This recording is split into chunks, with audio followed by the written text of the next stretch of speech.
നമസ്കാരം, ഞാൻ doctor Sushant, consultant neurologist, SUT hospital Pattom. ഞാനിന്ന് സംസാരിക്കാൻ പോകുന്നത് പാർക്കിൻസോണിസം എന്ന രോഗത്തെ പറ്റിയാണ്. നമ്മുടെ ശരീരത്തിൻ്റെ ചലനങ്ങളെ ബാധിക്കുന്ന ഒരു രോഗാവസ്ഥയാണ് പാർക്കിൻസോണിസം. അപ്പോൾ ഇത് പ്രായാധിക്യം മൂലം നമ്മുടെ ബ്രെയിനിനുള്ളിലെ ഡോപ്പമിൻ ഉൽപ്പാദിപ്പിക്കുന്ന ന്യൂറോൺസ് നശിക്കുന്നത് മൂലമാണ് പാർക്കിൻസോണിസം ഉണ്ടാകുന്നത്. ഇതിനെ ഇഡിയോപ്പതിക് പാർക്കിൻസോണിസം എന്ന് പറയും. അതുകൂടാതെ തലച്ചോറിലുണ്ടാകുന്ന അടിക്കടി ഉണ്ടാകുന്ന ക്ഷതങ്ങൾ, പ്രത്യേകിച്ച് ബോക്സേഴ്സിൽ അവർക്ക് ഭാവിയിൽ പാർക്കിൻസോണിസം വരാം. കീടനാശിനികൾ, ഓർഗാനോഫോസ്ഫേറ്റ്സ് അല്ലെങ്കിൽ കാർബൺ മോണോക്സൈഡ് എക്സ്പോഷർ, അതായത് ഡീപ്പ് വെല്ലൊക്കെ വർക്ക് ചെയ്യുന്നവർ, അവരിലൊക്കെ ഭാവിയിൽ പാർക്കിൻസോണിസം വരാനുള്ള സാധ്യതയുണ്ട്.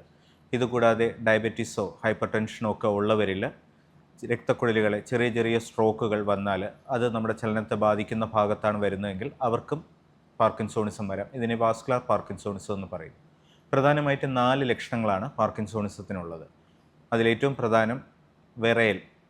പ്രത്യേകിച്ച് രോഗി വിശ്രമാവസ്ഥയിലിരിക്കുന്ന സമയത്ത് ഏതെങ്കിലും ഒരു വശത്ത് കയ്യിലോ കാലിലോ ആയിരിക്കും വിറയൽ ആദ്യമായിട്ട് വരുന്നത്.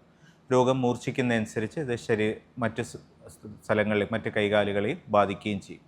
രണ്ടാമത്തത് സ്റ്റിഫ്നെസ്. എല്ലാ ജോയിൻസും അനക്കുന്നതിനുള്ള ഒരു ബുദ്ധിമുട്ട് ഇവർക്കുണ്ടാകാം.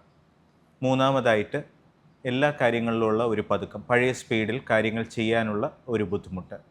നാലാമത് നമുക്ക് ബാലൻസ് ഇല്ലായ്മ. ഇരുന്നിട്ട് എണീക്കുമ്പോൾ പുറകോട്ട് വീഴാനുള്ള സാധ്യത, അല്ലെങ്കിൽ നിരപ്പല്ലാത്ത സ്ഥലങ്ങളിലൂടെ നടക്കുമ്പോൾ വീഴാനുള്ള സാധ്യത. ഇത് 4മാണ് പ്രധാന ലക്ഷണങ്ങൾ. ഇതുകൂടാതെ അവരുടെ ഹാൻഡ് റൈറ്റിംഗ്, അക്ഷരങ്ങളുടെ സൈസ് വളരെ കുറഞ്ഞു വരാം. നടക്കുമ്പോൾ നമ്മൾ സാധാരണ കൈകൾ ആട്ടിയാണ് നടക്കുന്നത്. അതേസമയം പാർക്കിൻസോണിസം രോഗികൾ നടക്കുമ്പോൾ അവിടെ ഒരു പ്രതിമ പോലെയാണ്, കൈകൾ ആട്ടാതെ ആയിരിക്കും നടക്കുന്നത്. അതുപോലെ മുഖത്തുള്ള പേശികളുടെ ദൃഢത മൂലം അവർക്ക് എക്സ്പ്രഷൻസ് കൃത്യമായി പറ്റത്തില്ല. ഇപ്പോൾ കരച്ചിലാണോ ചിരിയാണോ എന്നൊക്കെയുള്ളത് മറ്റുള്ളവർക്ക് അറിയാൻ ബുദ്ധിമുട്ടായിരിക്കും. അപ്പം ഇതിൻ്റെ ട്രീറ്റ്മെൻറ്റ് എന്ന് പറയുന്നത്, ആദ്യമായി ഇതിൻ്റെ ഡയഗ്നോസിസ്, അത് ക്ലിനിക്കൽ ഡയഗ്നോസിസാണ്. ഈ പറയുന്ന ലക്ഷണങ്ങൾ ഉണ്ടോ ഇല്ലയോ എന്നുള്ളത് നോക്കിയാണ് നമ്മൾ ഡയഗ്നോസ് ചെയ്യുന്നത്. വാസ്കുലർ പാർക്കിൻസോണിസം ആണോ എന്നുള്ളത് അറിയാൻ വേണ്ടിയിട്ട് CT MRI നമുക്ക് എടുത്തു നോക്കാം.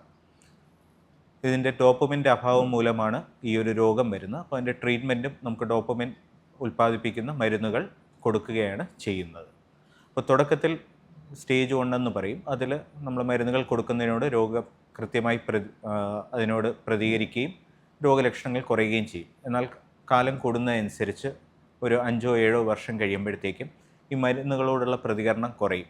അപ്പം ഇതിന് ചില സമയത്ത് മരുന്നുകളോട് കൃത്യമായി പ്രതികരിക്കും, കുറച്ച് കഴിയുമ്പോഴത്തേക്കും വീണ്ടും പഴയ രോഗാവസ്ഥ വരികയും ചെയ്യും. അപ്പോൾ രോഗികൾ കൃത്യമായി അവർക്കൊരു ഡയറി കീപ്പ് ചെയ്താൽ ഈ മരുന്നുകളുടെ അളവും അത് കൊടുക്കുന്ന ഫ്രീക്വൻസിയും ഭാവിയിൽ അഡ്ജസ്റ്റ് ചെയ്യേണ്ടി വരും.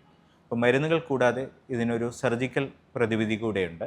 അത് ഈ വിറയലോ അല്ലെങ്കിൽ ഈ സ്റ്റിഫ്നെസ്സോ ഒക്കെ നമുക്ക് മരുന്നുകളോട് കൃത്യമായി പ്രതികരിക്കാതിരുന്നാൽ തലച്ചോറിനുള്ളിൽ ഒരു സ്റ്റിമുലേഷൻ, ഡീപ്പ് ബ്രെയിൻ സ്റ്റിമുലേഷൻ എന്ന് പറയും. ഇലക്ട്രോഡ്സ് വെച്ചിട്ട് നമ്മൾ സാധാരണ ഹാർട്ടിൽ പ്രൈസ് മേക്കർ വെക്കുന്ന പോലെ ഇലക്ട്രോഡ്സ് വെച്ചിട്ട് ബ്രെയിനിനെ സ്റ്റിമുലേറ്റ് ചെയ്യുന്ന ഡീപ്പ് ബ്രെയിൻ സ്റ്റിമുലേഷൻ എന്ന ചികിത്സാ രീതിയും ഇപ്പോൾ അവൈലബിൾ ആണ്. ഇത് നമ്മുടെ മരുന്നുകളുടെ ആ ഒരു ഡോസ് കുറയ്ക്കാൻ വേണ്ടിയിട്ട് സഹായിക്കും. ഇതിനോടൊപ്പം തന്നെ പ്രധാനമാണ് എക്സസൈസ്, പ്രത്യേകിച്ച് സൈക്ലിംഗ് പോലുള്ള എക്സസൈസ്. പേശികളുടെ ദൃഢത കുറയ്ക്കാൻ വേണ്ടിയിട്ട് എല്ലാ സന്ധികളും മൂവ് ചെയ്യുന്ന രീതിയിലുള്ള എക്സസൈസും ഇതിനോടൊപ്പം പ്രധാനമാണ്. കൂടുതൽ വാർത്തകൾക്ക് News 18 Keralam YouTube channel subscribe ചെയ്യുക.